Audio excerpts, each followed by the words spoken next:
Evening to all. So மீண்டும் நம்மளுடைய current affairs வகுப்புக்கு போயிடலாம். அதற்கு முன்பு திருக்குறள் என்ன அப்படின்னா, நுண்ணிய நூல் பல கற்பினும் மற்றும் தன் உண்மை அறிவே மிகும். நுண்ணிய நூல் பல கற்பினும் மற்றும் தன்னுடைய உண்மை அறிவே மிகும். எவ்வளவு நூல்களை கற்றறிந்தாலும் நம்மிடம் இருக்கக்கூடிய அந்த அறிவுதான் மிகும் அப்படின்னு சொல்லி வள்ளுவர் கூறுகிறார். அதான் சொல்றாரு, ஒருவர் நுட்பமான நூல் பலவற்றை கற்றறிந்தாலும் அவருக்கு இயல்பாக உள்ளதோ அறிவே மேலோங்கி. அதாவது இயல்பாக என்ன அறிவு இருக்குதோ அதுதான் மேலோங்குமே தவிர எத்தனை புத்தகங்கள் படித்தாலும் அந்த அளவுக்கு பெரிய அளவுக்கு அறிவு வளர்ந்து விடாது அப்படிங்கிறத இந்த திருக்குறள் மூலம். அதனால நம்ம எவ்வளவு படிச்சிருந்தாலும் அதை எப்படி நம்ம எக்ஸ்பிளைன் பண்றோம், நம்முடைய திறமை என்ன, அதை எப்படி புரிஞ்சுக்கிறோம் அப்படிங்கிறதான் ரொம்ப முக்கியம் அப்படிங்கிறத இந்த திருக்குறள் மூலம் வள்ளுவர் உணர்த்துகிறார். வாங்க போலாம். சிபிஐ அமலாக்கத்துறை இயக்குநர்களின் பதவி காலம் 5 ஆண்டுகள் வரை நீட்டிக்க அவசர சட்டம் பிறப்பித்துள்ளார் குடியரசுத் தலைவர். அவசர சட்டம் என்பது பாராளுமன்றம் கூடாத நாட்களில் உருவாக்கப்படும் சட்டம்தான் அவசர சட்டம். இந்திய அரசியலமைப்பின் சட்டப்பிரிவு 123 படி ஜனாதிபதி தன்னுடைய அவசர சட்டத்தை பிறப்பிப்பார். அதே போன்று மாநிலத்தில் அவசர சட்டம் பிறப்பிக்க கவர்னருக்கு அந்த அதிகாரம் உள்ளது. அவர் ஆர்டிகல் 213 படி அந்த அவசர சட்டத்தை பிறப்பிப்பார். இப்போதைக்கு 2 அவசர சட்டங்களை பிறப்பித்துள்ளார் ஜனாதிபதி. அது என்னென்ன அப்படின்னு பார்க்கலாம். மத்திய புலன் விசாரணை அமைப்புகளான சிபிஐ, அமலாக்கத்துறை ஆகியவற்றின் தலைமை பொறுப்பை வகிக்கும் இயக்குநர்களின் பதவி காலத்தை 5 ஆண்டுகள் வரை நீட்டிக்க வழிவகுக்கும் அவசர சட்டங்களை மத்திய அரசு பிறப்பித்துள்ளது. சரியா? சிபிஐ இயக்குநரின் பதவியை நீட்டிப்பதற்காக டெல்லி சிறப்பு போலீஸ் அவசர சட்ட திருத்தம், அதுல திருத்தம் பண்ணியிருக்காங்க. அந்த திருத்தம் பண்ணிதான் இதை என்ன பண்றாங்க, 2 ஆண்டுகள் என்பதை ஒவ்வொரு ஆண்டுகளாக 5 ஆண்டுகள் வரை நீடிக்கலாம். ஆனால் 5 ஆண்டுகளுக்கு மேல் நீடிக்க முடியாது. அதான் சொல்லியிருக்காங்க. பொது நலன் கருதி இயக்குநரின் பதவி காலத்தை ஒவ்வொரு முறையும் 1 ஆண்டுக்கு நீட்டிக்கலாம். அதே வேளையில் ஒட்டுமொத்தமாக 5 ஆண்டுகள் அவர் பதவியில் நீடிக்கும் சூழலில் அதற்கு மேல் பதவி காலத்தை நீட்டிக்க முடியாது. 2 ஆண்டுகள் என்பதே அதிகம், ஆனால் 5 ஆண்டுகள் என்பது மிக அதிகம் அப்படின்னு சொல்லலாம். நீட்டிக்க முடியாது. இயக்குநரின் பதவி காலத்தை நீட்டிப்பதற்கான காரணத்தை அவரை நியமிக்கும் குழு எழுத்துப்பூர்வமாக வழங்க வேண்டும். ஏன் இவரை நாங்க 1 ஆண்டு நீடிக்கிறோம் அப்படின்னு சொல்லி, ஓராண்டாக 5 ஆண்டுகள் வரை நீடிக்கலாம். ஆனால் ஏன் நியமிக்கிறோம் அப்படின்னு சொல்லி எழுத்துப்பூர்வமாக வழங்க வேண்டும் என்பதுதான் இந்த திருத்த சட்டம். தென் அதே போல் அமலாக்கத்துறை இயக்குநரின் பதவி காலத்தை 5 ஆண்டுகள் வரை நீடிப்பதற்காக மத்திய கண்காணிப்பு ஆணையம், சிபிசின்னு சொல்றோம்ல, சென்ட்ரல் விஜிலன்ஸ் கமிஷன், அந்த ஆணையத்தின் அவசர சட்டத்துல ஒரு திருத்தம் செஞ்சிருக்காங்க. இதன்படி தற்போதைய அமலாக்கத்துறை இயக்குனர் எஸ்கே மிஸ்ராவின் பதவிக்காலம் வரும் 17ஆம் தேதியுடன் நிறைவடைய உள்ளது. அவசர சட்டங்கள் பிறகு அந்த சூழல்ல தான் என்ன பண்ணிருக்காங்க, இந்த அவசர சட்டத்தை பிறப்பிச்சிருக்காங்க. அவரது 2 ஆண்டு பதவி காலம் கடந்த ஆண்டுடன் நிறைவடைந்தது. அதையடுத்து மத்திய அரசு அவருக்கு 1 ஆண்டு பணி நீட்டிப்பு வழங்கியது. அவர் 3வது ஆண்டை தற்போது கடக்கிறார் நவம்பர் 17ஆம் தேதியோடு. ஆனால் இதற்கு மேல் அவரை பதவியில் வைக்கக்கூடாது அப்படின்னு சொல்லி உச்ச நீதிமன்றம் ஒரு வழக்கு விசாரணையில் தீர்ப்பளித்துள்ளது. அதனால என்ன பண்ணிருக்காங்க, உச்ச நீதிமன்றத்துக்கு எதிராகத்தான் இந்த அவசர சட்டம் பிறப்பிக்கப்பட்டுள்ளது. இனி என்ன பண்ண முடியாது, உச்ச நீதிமன்றம் தலையிட முடியாது. இவங்களை யார் நியமிக்கிறா அப்படின்னு பாத்தீங்கன்னா மத்திய ஊழல் தடுப்பு ஆணையர், அதாவது அமலாக்கத்துறை இயக்குநரை நியமிப்பவர் யாருன்னு பாத்தீங்கன்னா மத்திய ஊழல் தடுப்பு ஆணையர்கள், இதர ஆணையர்கள் எத்தனை பேர் இருக்காங்களோ அத்தனை பேரும். அது இல்லாம மத்திய உள்துறை செயலர், மத்திய பணியாளர் பயிற்சித்துறை செயலர், மத்திய வருவாய்த்துறை செயலர், இவங்கெல்லாம் சேர்ந்த குழுதான் இந்த அமலாக்கத்துறை இயக்குநரை நியமிக்கிறது. இது ஒரு பரிந்துரைக்கும் குழு. சரியா? தென் யாருக்கு பரிந்துரைப்பாங்க, மத்திய அரசுக்கு, சட்டத்துறைக்கு பரிந்துரைத்து அவங்க நியமிப்பாங்க. தென் ஜனாதிபதி என்ன பண்ணுவார், தென் பிரதமர், உச்ச நீதிமன்ற தலைமை நீதிபதி, மக்களவை எதிர்க்கட்சி தலைவர் ஆகியோரை கொண்ட குழு சிபிஐ இயக்குனரை நியமிப்பதற்கான பரிந்துரைகளை வழங்குகிறது. சிபிஐ இயக்குனர் வந்து நியமிக்கணும்னா யாரெல்லாம் இருக்கணும்? பிரதமர் இருக்கணும், உச்ச நீதிமன்ற தலைமை நீதிபதி இருக்கணும், மக்களவை எதிர்கட்சி தலைவர். சோ இவங்க 3 பேரும் சேர்ந்துதான் சிபிஐ இயக்குனரை வந்து நியமிக்கிறாங்க. சரியா? இந்த அவசர சட்டம் சட்டப்பிரிவு 123 அப்படிங்கறத ஆரம்பத்திலே சொல்லிட்டேன். சரியா? சோ தற்பொழுது இந்த 2 அவசர சட்டத்தையும் குடியரசுத் தலைவர் பிறப்பித்துள்ளார். மணிப்பூரில் பயங்கரவாத தாக்குதல், ராணுவ அதிகாரி மனைவி மகன் உட்பட 7 பேர் பலியானர் என்பதுதான் சோகமான செய்தி. மணிப்பூர் மாநிலம் சுராசாந்த்பூர் மாவட்டத்தில் பயங்கரவாதிகள் நடத்திய தாக்குதலில் அசாம் ரைபிள்ஸ் படைப்பிரிவின் தலைவர், அவரின் மனைவி, மகன் மற்றும் அந்த படையை சேர்ந்த 4 வீரர்கள் பலியாகி உள்ளனர் அப்படின்னு சொல்லியிருக்காங்க. அவருடைய பெயர் வந்து பிப்ளப் திரிபாதி என்பது அவருடைய பெயர். இவர் வந்து அந்த பக்கம் வந்து விசிட் போகும்போது மறைந்திருந்து தாக்குதல் நடத்தியிருக்காங்க. இந்த தாக்குதலுக்கு வந்து பொறுப்பேற்ற அமைப்புகள் யாரெல்லாம் அப்படின்னு பாத்தீங்கன்னா, மணிப்பூரில் அசாம் ரைபிள்ஸ் படையினர் நடத்தப்பட்ட பயங்கரவாத தாக்குதலுக்கு மணிப்பூரை சேர்ந்த மக்கள் விடுதலை ராணுவம் அப்படின்னு ஒரு அமைப்பு, மணிப்பூர் நாகா மக்கள் முன்னணி அப்படிங்கிற 2 கிளர்ச்சி குழுக்களும் வந்து பொறுப்பேற்றிருக்காங்க. இது போன்ற கிளர்ச்சி குழுக்களுக்கு சப்போர்ட் பண்ணக்கூடிய நாடுகள் என்பது நம்மளுடைய எதிரி நாடுகளாக இருக்கக்கூடும். அவற்றில் மிக முக்கியமான நாடாக கருதப்படுவது தற்பொழுது சீனா அப்படின்னே சொல்லலாம். ஸோ இவங்களுக்கெல்லாம் வந்து ஃபண்ட் ப்ரொவைட் பண்றது, பிளஸ் வந்து அவங்களை ஆதரிக்கிறது, ஆயுதங்கள் வழங்குவது, இதெல்லாம் வந்து இது போன்ற உள்நாட்டுக்குள்ளே வந்து கலகத்தை ஏற்படுத்துவதற்கு அண்டை நாடுகள் முயற்சிக்கும். ஸோ நம்ம வந்து உள்நாட்டு பிரச்சனையை பாதுகாக்க ஆரம்பிச்சிட்டோம் அப்படின்னா அண்டை நாட்டு பிரச்சனையை விட்டுருவோம்ல. ஸோ அதனாலதான் இந்த மாதிரி கிளர்ச்சிகளை உருவாக்க முயற்சிப்பார்கள். ஸோ அதன் ஒரு விளைவுதான் இது. சரியா? ஒலிம்பிக் சாம்பியனுக்கு கேல் ரத்னா விருது வழங்கினார் ஜனாதிபதி.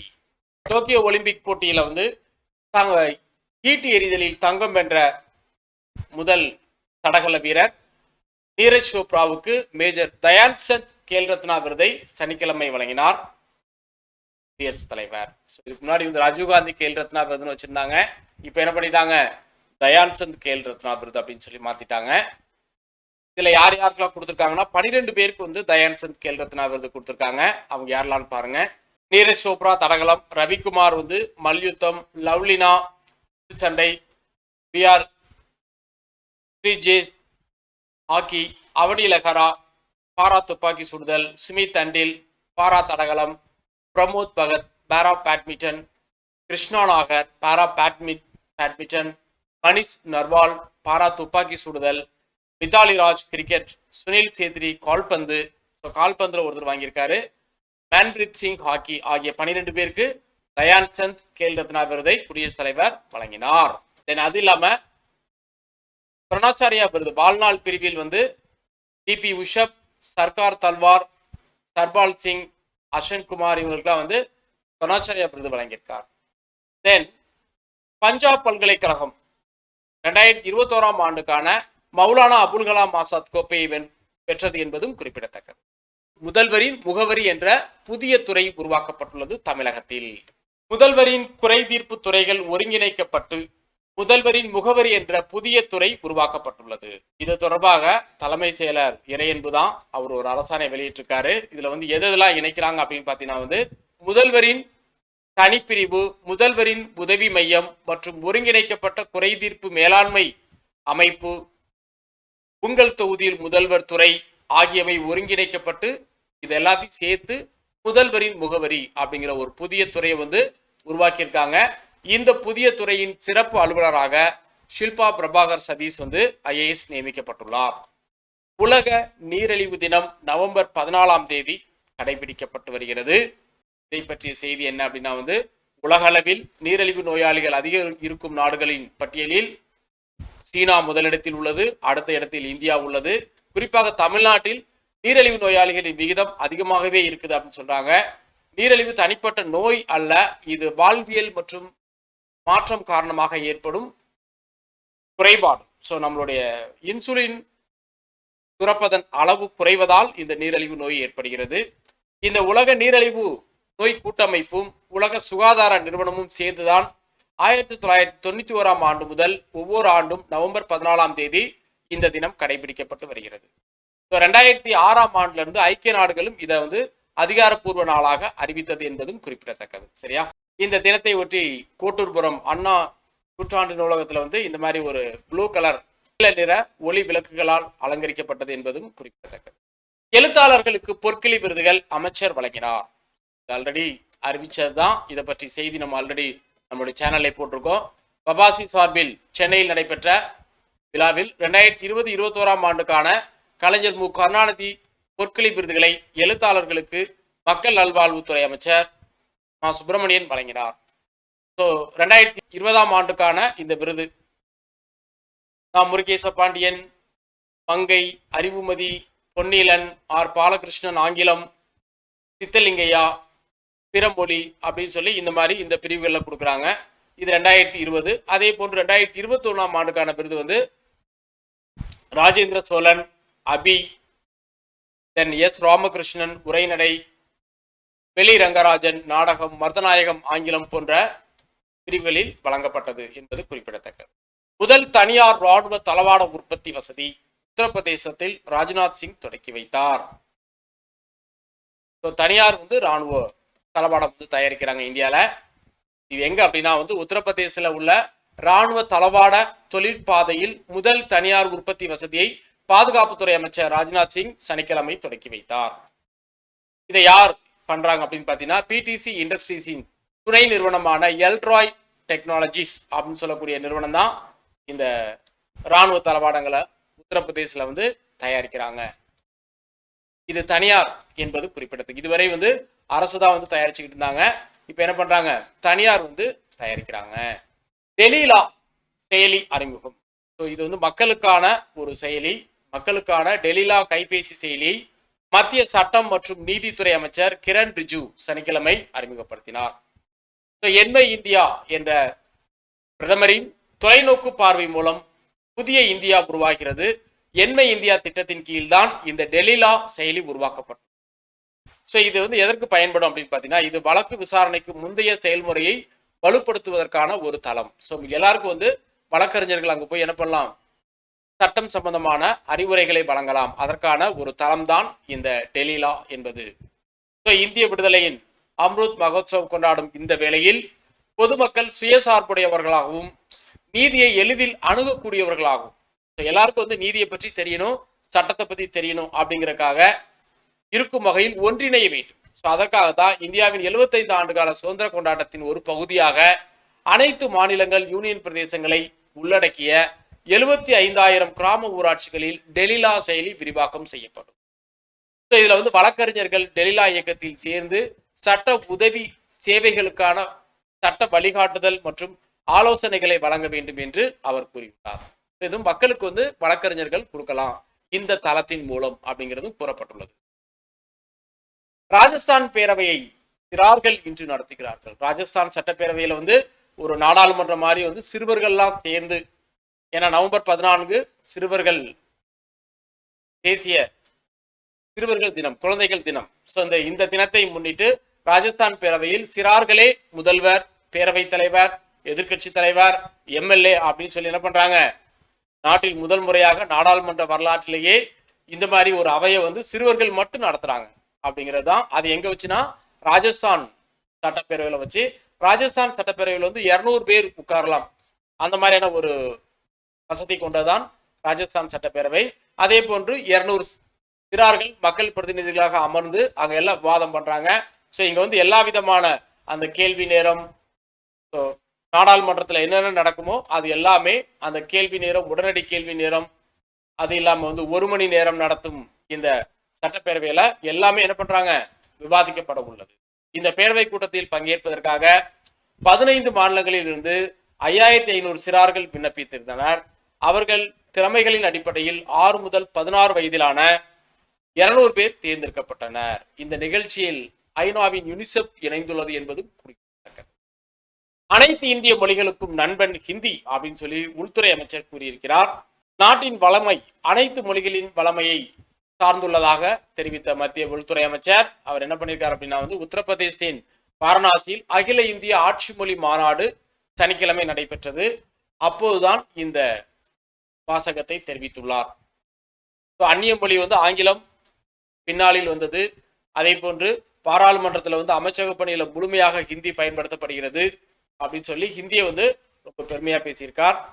தென் அந்நிய மொழி ஆங்கிலம் நமக்கு தேவை இல்லது அப்படிங்கிறது இதை சொல்லியிருக்கார். ஆனால் ஆங்கிலம் இல்லை என்றால் இந்தியா இன்று ஒன்றுபட்டிருக்க வாய்ப்பு இல்லாமல் போயிருக்கும் என்பதும் வரலாற்றின் உண்மை. சரியா?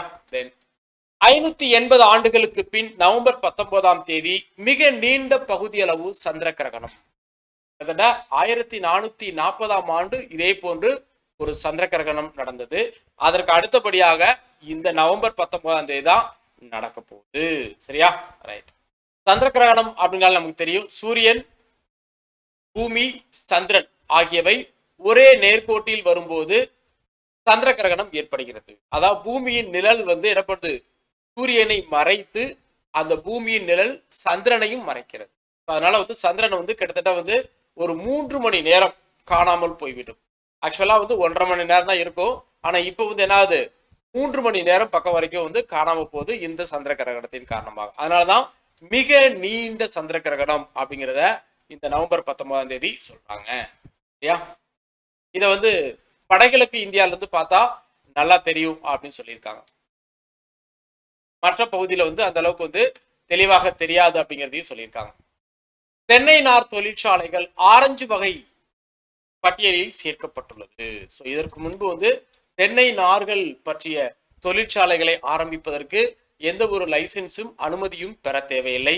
ஆனால் இனிமேல் தென்னை நார் சம்பந்தப்பட்ட தொழிற்சாலைகளை நிறுவ நினைத்தால் கண்டிப்பாக மாசு கட்டுப்பாட்டு வாரியத்திடம் ஒப்புதல் பெற்ற பிறகுதான் தென்னை நார் தொழிற்சாலைகள் நிறுவ முடியும். அதாவது தென்னை நார் தொழிற்சாலைகளை வெள்ளை வகை பட்டியலில் இருந்து ஆரஞ்சு வகை தொழிற்சாலைகள் பட்டியலுக்கு மாற்றி தமிழ்நாடு மாசு கட்டுப்பாட்டு வாரியம் நடவடிக்கை எடுத்துள்ளது.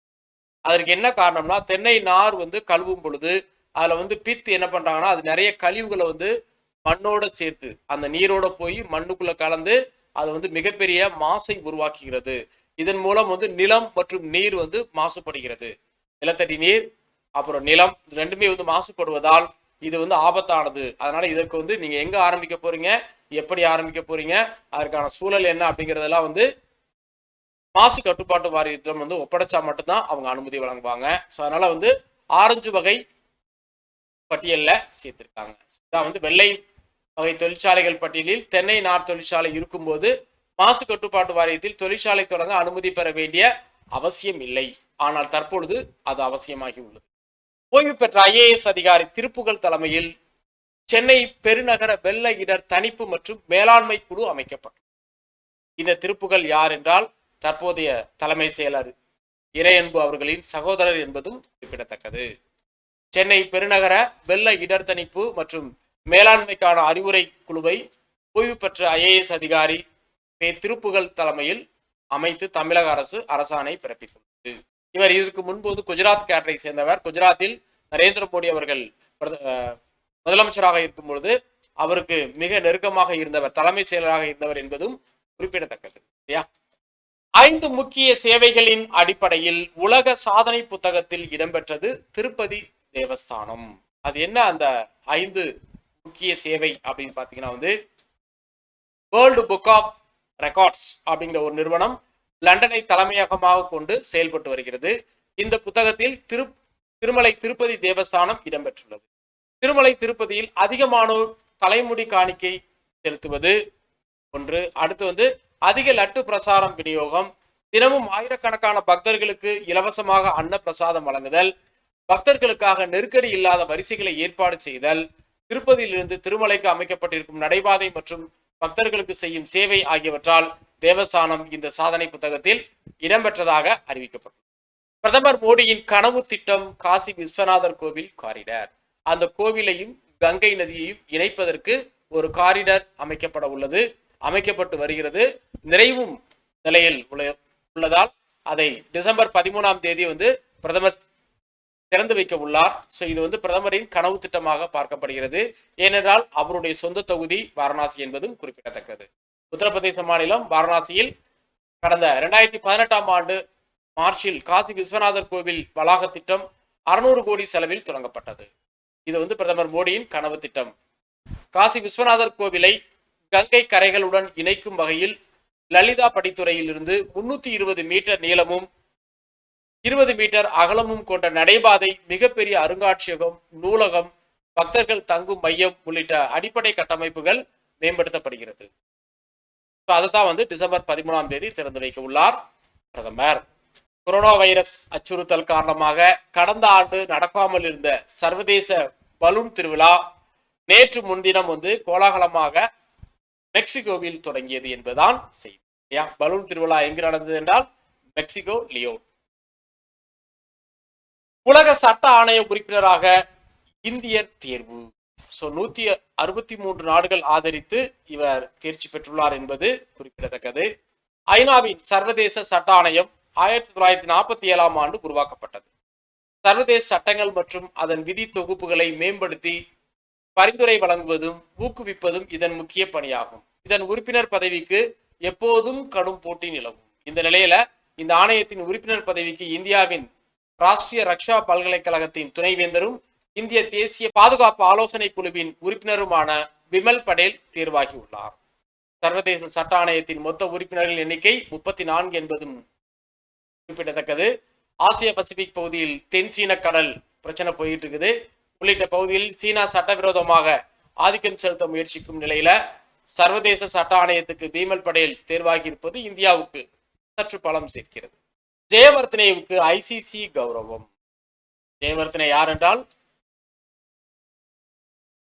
இலங்கை கிரிக்கெட் வீரர் என்பது குறிப்பிடத்தக்கது. சர்வதேச கிரிக்கெட்டுக்கு சிறப்பான பங்களிப்பை அளித்த வீராங்கனைகளை அங்கீகரிக்கும் வகையில் அவர்களது பெயர்களை சர்வதேச கிரிக்கெட் கவுன்சில் ஐசிசி புகழ் பெற்றவர்களின் பட்டியலில் ஹால் ஆஃப் ஃபேம் அப்படின்னு சொல்லக்கூடியது அதுல சேர்த்து என்ன பண்ணுவாங்கன்னா கௌரவிப்பாங்க. ஏற்கனவே இதுல 106 வீரர்கள் சேர்க்கப்பட்டுள்ளனர். இந்த நிலையில இலங்கை அணியின் முன்னாள் கேப்டன் மகேலா ஜெயவர்தனே, தென்னாப்பிரிக்க அணியின் முன்னாள் வேகப்பந்து வீச்சாளர் ஷான் பொலாக், இங்கிலாந்து முன்னாள் வீராங்கனையான மறைந்த ஜானட் பிரிட்டின் ஆகியோர் பெயர்கள் இணைக்கப்பட்டுள்ளது. தூத்துக்குடியில் ராவ் பகதூர் குரூஸ் பர்னாந்துக்கு மணிமண்டபம் தமிழக அரசு அறிவித்துள்ளது. நவம்பர் 15ஆம் தேதி அவருடைய பிறந்த தினம். அந்த தினம் அரசு விழாவாக கொண்டாடப்படும் அப்படின்னு சொல்லியிருக்காங்க தமிழக அரசு. தூத்துக்குடி மாநகர மக்களின் நலன் காத்திட தன்னையே அர்ப்பணித்துக் கொண்டவர் ராவ் பகதூர் பர்னாத். இவர் ஏறத்தாழ 30 ஆண்டு காலம் நகரமன்ற உறுப்பினராகவும் 5 முறை நகரமன்ற தலைவராகவும் இருந்த காலத்தில் சாதி மத பேதமின்றி மாவட்ட அடித்தள மக்களின் அடிப்படை கல்வி மேம்பாடு, குடிசை வீடுகள் மேம்பாடு, தீண்டாமை எதிர்ப்பு, கூட்டுறவு வங்கி கடனுதவி, சுகாதார மையங்கள் இது எல்லாத்துக்கும் உதவி புரிந்தார். அதனால இவருக்கு என்ன பண்ணிருக்காங்க மணிமண்டபம் அமைக்கிறாங்க தூத்துக்குடி. நிமோனியா தடுப்பூசியில் முன்னேற்றம். இந்தியாவுக்கு அமெரிக்காவின் ஹாப்கின்ஸ் பல்கலைக்கழகம் பாராட்டு தெரிவித்துள்ளது. கொரோனா ஒரு பக்கம் இருந்தாலும் நிமோனியா ஊசி போடுறதுல இந்தியா ரொம்ப வேகமா செயல்பட்டாங்க அப்படின்னு சொல்லி உலக நிமோனியா தினம் நவம்பர் 12ஆம் தேதி அனுசரிக்கப்பட்டது. அதை ஒட்டி இந்த செய்தி வெளியிடப்பட்டுள்ளது. கொரோனா பெருந்தொற்று சவாலை எதிர்கொண்ட நேரத்திலும் குழந்தைகளுக்கான நிமோனியா மற்றும் வயிற்றுப்போக்கு தடுப்பூசி போடும் பணியில் இந்தியா குறிப்பிடத்தகுந்த முன்னேற்றத்தை கண்டுள்ளது என்று அமெரிக்காவின் ஜான்ஸ் ஹாப்கின்ஸ் பல்கலைக்கழகம் பாராட்டு தெரிவித்துள்ளது. நிமோனியாவில் இருந்து குழந்தைகளை பாதுகாக்க நிமோகோக்கல் ஹான்சுகேட் அப்படின்னு சொல்லக்கூடிய தடுப்பூசி தான் போடுறாங்க. இந்த தடுப்பூசி வழங்கும் விகிதம் 2019 இந்தியாவில் 15% இருந்தது என்பதும். மாநிலங்களிடையே பிரச்சனைகளை தீர்த்து வைக்கும் மண்டல குழுக்கள். இந்த ஜோனல் கவுன்சில் மீட்டிங் நடந்திருக்குது. எங்க அப்படின்னா திருப்பதியில நடந்துச்சு. அதனுடைய தலைவர் யார் தலைமைன்னு கேட்டா உள்துறை அமைச்சர் தான் அதனுடைய தலைவர். இந்த ஆண்டு திருப்பதியில ஆந்திராவின் திருப்பதியில் நடந்துச்சு. அடுத்த ஜோனல் கவுன்சில் இது 29வது தென்மண்டல குழு, 30வது தென்மண்டல குழு கேரளாவில் நடக்கும் என்பதும் செய்தி. மண்டல குழுக்கள் இயற்கையிலேயே ஆலோசனை வழங்கும் அமைப்புகளாக அமைந்திருப்பதால் தான் மாநிலங்களுக்கு இடையான பல பிரச்சனைகளை வெற்றிகரமாக தீர்த்து வைக்க அந்த குழுக்களால் முடிந்திருக்கிறது என்று உள்துறை அமைச்சர் அமித்ஷா கூறியுள்ளார். ஆந்திர மாநிலம் திருப்பதியில் உள்ள தாஜ் ஹோட்டலில் 29வது தென் மண்டல குழு கூட்டம் அமித்ஷா தலைமையில் நடைபெற்றது. கடந்த 7 ஆண்டுகளில் மட்டும் மண்டல குழுக்களின் 18 கூட்டங்கள் நடத்தப்பட்டிருக்கிறது. அதிகமான முறை நாங்க தான் நடத்திருக்கோம் அப்படின்னு சொல்லியிருக்கார். இதில் தமிழகம் சார்பாக தமிழக முதல்வர் கலந்து கொண்டார் என்பதும் செய்தி. அடுத்து நடைபெறும் 30வது தென்மண்டல குழு கூட்டம் கேரள மாநிலத்தில் நடத்தப்பட உள்ளது என்பதும் செய்தி. திருப்பதியில் நடைபெற்ற தென்மண்டல குழு கூட்டத்தில் மத்திய உள்துறை அமைச்சர் அமித்ஷாவுக்கு நினைவு பரிசு வழங்கிய ஆந்திர முதல்வர் ஜெகன்மோகன் ரெட்டி. பாரபட்சமின்றி நலத்திட்ட உதவிகள் செய்யப்படும் அப்படின்னு சொல்லி பிரதமர் கூறியிருக்கிறார். எப்போ அப்படின்னு பாத்தீங்கன்னா மக்கள் நலத்திட்டங்களின் பலன்களை அனைவருக்கும் பாரபட்சமின்றி விநியோகிக்க மத்திய அரசு உறுதி கொண்டுள்ளதாக பிரதமர் நரேந்திர மோடி தெரிவித்துள்ளார். பிரதமரின் கிராம வீட்டு வசதி திட்டத்தின் கீழ் திரிபுராவில் உள்ள 1.47 லட்சம் கோடி பயனாளிகளுக்கு பிரதமர் மோடி முதல் தவணை தொகையை ஞாயிற்றுக்கிழமை காணொலி வாயிலாக 700 கோடிக்கும் அதிகமான தொகை பயனாளிகளின் வங்கி கணக்கில் நேரடியாக செலுத்தப்பட்டது என்பதுதான் செய்தி. இப்போதைக்கு கொரோனாவுக்கு பிறகு இந்தியாவின் பொருளாதாரம் வேகமாக வளர்ச்சி அடைகிறது. அதே போன்று கௌரவ தினம் யாருடைய பிறந்தநாள் அப்படின்னு பாத்தீங்கன்னா பிர்சா முண்டா அவர்களுடைய பிறந்தநாள் இன்று. அந்த தினம் கௌரவ தினமாக அனுசரிக்கப்படும் அப்படின்னு சொல்லி மத்திய அரசு ஆல்ரெடி அறிவிச்சிருக்காங்க. அதையும் இங்க சுட்டி காட்டுகிறார். தென் அகிம்சை தினம் அக்டோபர் 2, ஒற்றுமை தினம் அக்டோபர் 31, குடியரசு தினம் ஜனவரி 26, ராமநவமி, கோகுலாஷ்டமி உள்ளிட்டவற்றை போல கௌரவ தினமும் சிறப்பாக கொண்டாடப்படும் அப்படின்னு சொல்லியிருக்கார். இந்திய தொழில்துறை புதிய உச்சத்தை அடையும் மத்திய அமைச்சர் பியூஷ் கோயல் நம்பிக்கை. தரம், போட்டித்திறன், பொருளாதாரம் ஆகியவற்றின் அடிப்படையில் இந்திய தொழில்துறை புதிய உச்சத்தை அடையும் என்று மத்திய வர்த்தக மற்றும் தொழில்துறை அமைச்சர் பியூஷ் கோயல் தெரிவித்தார். எங்க அப்படின்னு பாத்தீங்கன்னா தலைநகர் டெல்லியில உள்ள பிரகதி மைதானத்தில் 40வது சர்வதேச வர்த்தக கண்காட்சியை ஞாயிற்றுக்கிழமை தொடங்கி வைத்தார். அப்பதான் இது மாதிரி சொல்லியிருக்காரு. சரக்கு சேவை ஏற்றுமதியில் இந்தியா உயர்ந்த நிலையில் உள்ளது. உலகளாவிய நுகர்வு சங்கிலியை பராமரிப்பதில் இந்தியாவை நம்பிக்கையான நட்பு நாடாக உலக நாடுகள் கருதுகிறது. அந்த அளவுக்கு உலக நாடுகள் எல்லாத்துக்கும் இந்தியா நட்பு நாடாக விளங்குகிறது அப்படிங்கிறதெல்லாம் இதுல சொல்லியிருக்காரு.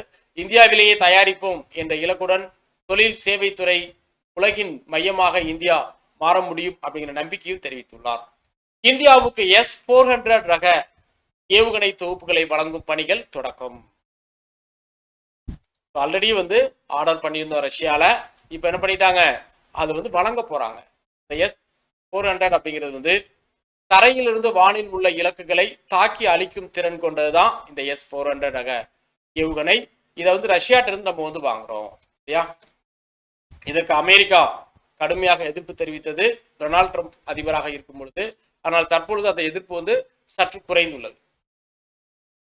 2019ஆம் ஆண்டு முதல் கட்டமாக $800 மில்லியன் பணமும் நம்ம கொடுத்துட்டோம். பட் அவங்க என்ன பண்ண போறாங்க, இப்பதான் இந்தியாவுக்கு விநியோகிக்க போறாங்க. புறத்துக்காக பசுஞ்சாணம் கொள்முதல் செய்யப்படும் அப்படின்னு சொல்லி மத்திய பிரதேச அரசு பரிசீலனை செய்து வருகிறது. உரம் உள்ளிட்ட பிற பொருட்களை தயாரிப்பதற்காக பசுஞ்சாணத்தை கொள்முதல் செய்வது குறித்து தீவிரமாக பரிசீலித்து வருவதாக மத்திய பிரதேச முதல்வர் சிவராஜ் சிங் சௌகான் தெரிவித்தார். இந்திய கால்நடை மருத்துவ சங்கம் சார்பில் கால்நடை துறையில் பணியாற்றும் பெண் மருத்துவர்கள் மாநாடு போபாலில் நடைபெற்றது. இந்த நிகழ்ச்சியில பங்கேற்ற சௌகான் தான் இந்த மாதிரி சொல்லியிருக்காரு. உரம் தயாரிப்பதற்கு பசுஞ்சாணத்தை கொள்முதல் செய்ய போறோம் அப்படின்னு சொல்லியிருக்காரு. அதே போன்று கால்நடைகளுக்கான மருத்துவ சேவைகளுக்காக எப்படி மனிதர்களுக்கு 108 மருத்துவ உதவி அளிக்கப்படுகிறதோ 108 என்ற அழைப்பு எண் மூலம், அதே போன்று கால்நடைகளுக்கு 109 அப்படிங்கிற எண் அறிமுகப்படுத்தப்படும் அப்படின்னு சொல்லியிருக்காரு.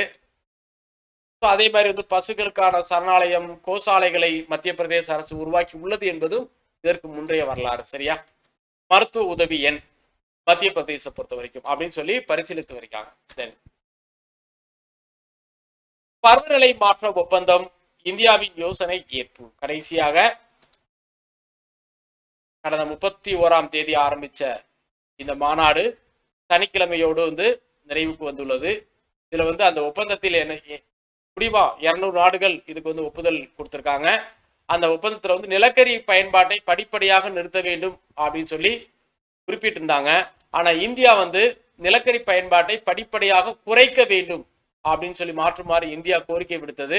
அதனால ஒரு நாள் எல்லாரும் முயற்சி பண்ணி இழுத்து கடைசியாக இந்தியா சொன்னதே நிலக்கரி பயன்பாட்டை படிப்படியாக குறைப்பது என்ற வாசகத்தை மாற்றுவது அப்படின்னு சொல்லி எல்லா நாடுகளும் ஏற்றுக்கொண்டு ஒரு வழியாக கிளாஸ்கோ மாநாடு முடிவுக்கு வந்து வளிமண்டலத்துல கரியமில வாயுவை குறைப்பதுதான் இந்த மாநாட்டின் முக்கிய நோக்கம் அப்படிங்கிறதும் நமக்கு தெரியும். சரியா? T20 உலகக்கோப்பை போட்டியில் இறுதி ஆட்டத்தில் ஆஸ்திரேலியா சாம்பியன் ஆனது என்பதும் நமக்கு தெரியும். நியூசிலாந்துக்கு வந்து கடைசியாக கடைசி வரைக்கும் போயிட்டு அவங்க மிஸ் பண்ணிடுறாங்க உலகக்கோப்பையை. T20 உலகக்கோப்பை போட்டியின் இறுதி ஆட்டத்தில் ஆஸ்திரேலியா 8 விக்கெட் வித்தியாசத்தில் நியூசிலாந்தை வீழ்த்தி சாம்பியன் ஆனது. போட்டி நாயகனாக டேவிட் வார்னர் தேர்வு செய்யப்பட்டுள்ளார். ஆட்ட நாயகனாக மிட்செல் மார்ஸ் தேர்வு செய்யப்பட்டார். அதே போன்று இந்த ஆட்டத்தில் ஆஸ்திரேலிய பவுலர் மிட்செல் ஸ்டார்க் 4 ஓவர்கள் வீசி 60 ரன் வழங்கியுள்ளார் என்பதுதான் உலகக்கோப்பை போட்டியின் இறுதி ஆட்ட வரலாற்றில் ஒரு பவுலர் வழங்கிய அதிகபட்ச ரன் அப்படிங்கிறது குறிப்பிடத்தக்கது. 2019 ஆண்டுடன் ஒப்பிடும்போது 2020 சிறார்களுக்கு எதிரான இணையவழி குற்றம் 400% உயர்வு. எல்லாரும் ஸ்கூல் இல்லாம வீட்டுல இருந்த உடனே இணையவழி கல்வியின் மூலமாகவும் இதை போன்ற இணையவழி குற்றங்களும் அதிகரித்துள்ளது. கடந்த 2019 ஆண்டுடன் ஒப்பிடும்போது 2020 ஆண்டில் சிறார்களுக்கு எதிரான இணையவழி குற்றங்கள் 400% அதிகரித்துள்ளது.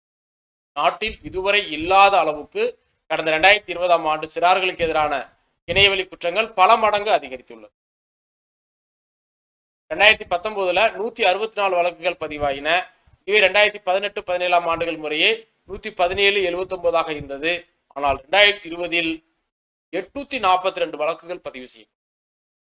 அதற்கு காரணம் கொரோனாவும் ஒரு காரணம். NCA புதிய தலைவர் லட்சுமண் என்பது உறுதியாகி உள்ளது. தேசிய கிரிக்கெட் அகாடமியின் புதிய தலைவராக லட்சுமண் நியமிக்கப்பட உள்ளார். பெங்களூர்ல தான் இருக்குது தேசிய கிரிக்கெட் அகாடமி. அதனுடைய தலைவராக இருந்த ராகுல் டிராவிட் இந்திய அணியின் தலைமை பயிற்சியாளராக நியமிக்கப்பட்டுள்ளார். அதனால அனில் கும்ப்ளேவா லட்சுமண் இந்த 2 பேர்ல யார் அப்படின்னு பார்க்கும்போது கடைசியாக லட்சுமண் இறுதி செய்யப்பட்டுள்ளார் என்பதும் செய்தி. கேள்விகள் எல்லாம். யாருடைய பதவி காலத்தை 5 ஆண்டுகள் வரை நீட்டிக்க அவசர சட்டம் இயற்றியது மத்திய அரசு. சிபிஐ மற்றும் அமலாக்கத்துறை இயக்குநர்கள். சிபிஐ இயக்குநரின் பதவியை நீட்டிப்பதற்கு எந்த சட்டம் திருத்தப்பட்டுள்ளது? டெல்லி சிறப்பு போலீஸ் சட்டம். தற்போதைய அமலாக்கத்துறை இயக்குனர் யார்? SK மிஸ்ரா. அமலாக்கத்துறை இயக்குனரை நியமிப்பதற்காக பரிந்துரைக்கும் குழுவில் யார் அடங்குவர்? மத்திய ஊழல் தடுப்பு ஆணையர்கள், மத்திய உள்துறை செயலர், மத்திய பணியாளர் பயிற்சித்துறை செயலர், மத்திய வருவாய்த்துறை செயலர். இவங்கெல்லாம் அடங்குவாங்க. சிபிஐ இயக்குனரை பரிந்துரைக்கும் குழுவில் யார் அடங்குவர்? பிரதமர், உச்ச நீதிமன்ற தலைமை நீதிபதி, மக்களவை எதிர்க்கட்சி தலைவர். குடியரசுத் தலைவர் எந்த சட்டப்பிரிவின் கீழ் அவசர சட்டத்தை பிறப்பிக்க முடியும்? சட்டப்பிரிவு 123. பயங்கரவாத தாக்குதலால் மரணமடைந்த அசாம் ரைபிள்ஸ் படைப்பிரிவின் தலைவர் பிப்ளப் திரிபாதி. மேஜர் தயான்சந்த் கேல் ரத்னா விருதை பெற்ற ஒலிம்பிக் தடகள வீரர் நீரஜ் சோப்ரா. மேஜர் தயான்சந்த் கேல் ரத்னா விருதை பெற்ற ரவிக்குமார் எந்த விளையாட்டை சேர்ந்தவர்? மல்யுத்தம்.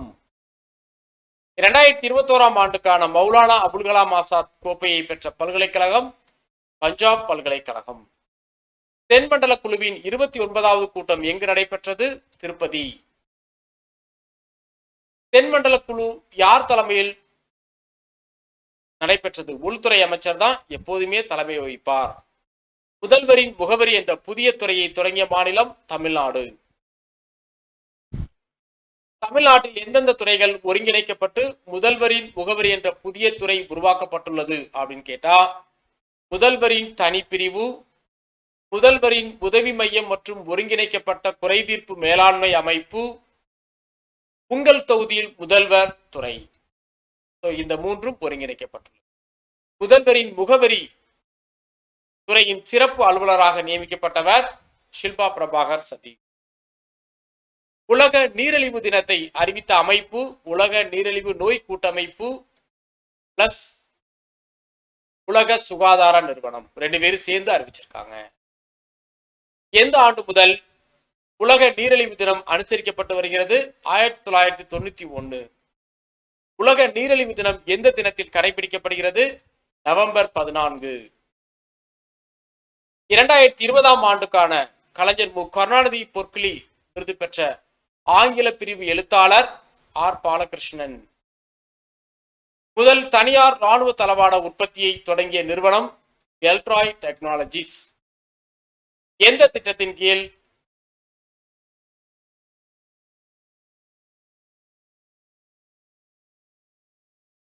டெல்லிலா இல்ல டெலிலா செயலி உருவாக்கப்பட்டுள்ளது அப்படின்னா இந்தியா என்மை இந்தியா திட்டத்தின் கீழ். நாட்டிலேயே முதல் முறையாக குழந்தைகள் தினத்தை ஒட்டி சிறுவர்கள் நடத்தும் பேரவை எங்கு நடைபெற்றது? ஜெய்ப்பூர், ராஜஸ்தான். அகில இந்திய ஆட்சி மொழி மாநாடு எங்கு நடைபெற்றது? வாரணாசி. மிக நீண்ட நேர சந்திர கிரகணம் இதற்கு முன்பு எந்த ஆண்டு நிகழ்ந்தது? 1440. எந்த தொழிற்சாலையை வெள்ளை வகை பட்டியலில் இருந்து ஆரஞ்சு வகை பட்டியலுக்கு தமிழ்நாடு மாசு கட்டுப்பாட்டு வாரியம் மாற்றியது? தென்னை நார் தொழிற்சாலை. சென்னை பெருநகர பேரிடர் தடுப்பு மற்றும் மேலாண்மை அறிவுரை குழுவை யார் தலைமையில் தமிழக அரசு அமைத்துள்ளது? வே திருப்புகழ் IAS.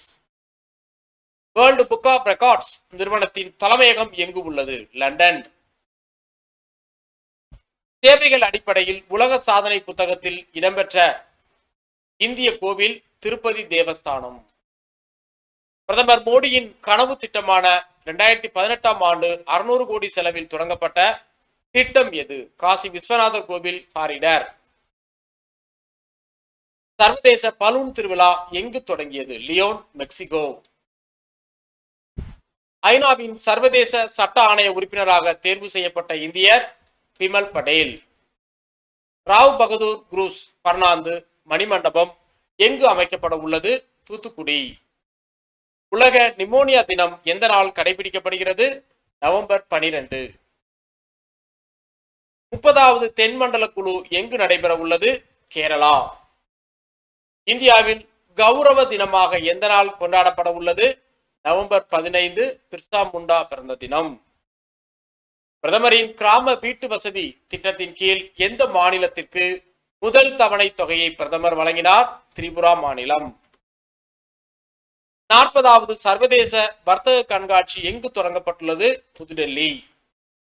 தரையிலிருந்து வானில் உள்ள இலக்குகளை தாக்கி அளிக்கும் திறன் கொண்ட S-400 ஏவுகணைகளை எந்த நாட்டில் இருந்து இந்தியா வாங்குகிறது? ரஷ்யா.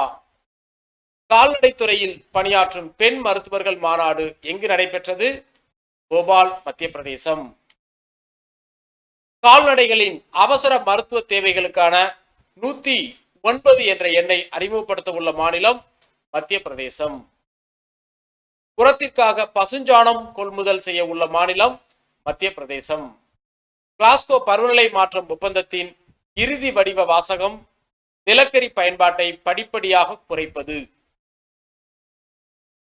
T20 உலகக்கோப்பை கிரிக்கெட் போட்டியில் சாம்பியன் பட்டம் வென்ற அணி ஆஸ்திரேலியா. T20 உலகக்கோப்பை கிரிக்கெட் போட்டியின் நாயகனாக தேர்வு செய்யப்பட்டவர் டேவிட் வார்னர், ஆஸ்திரேலியா. சிறார்களுக்கு எதிரான இணையவழி குற்றங்கள் பல மடங்கு அதிகரித்த ஆண்டு 2020. பழங்குடியினர் நலனுக்காக தனி அமைச்சகம் யாருடைய காலத்தில் உருவாக்கப்பட்டது? அடல் பிகாரி வாஜ்பாய். தேசிய கிரிக்கெட் அகாடமியில் புதிய தலைவராக நியமிக்கப்பட உள்ளவர் லட்சுமணன். தேசிய கிரிக்கெட் அகாடமி எங்கு உள்ளது? பெங்களூரு. இதான் இன்றைக்கான கரண்ட் அஃபேர்ஸ் கேள்விகள். மீண்டும் நாளை சந்திப்போம். தேங்க்யூ.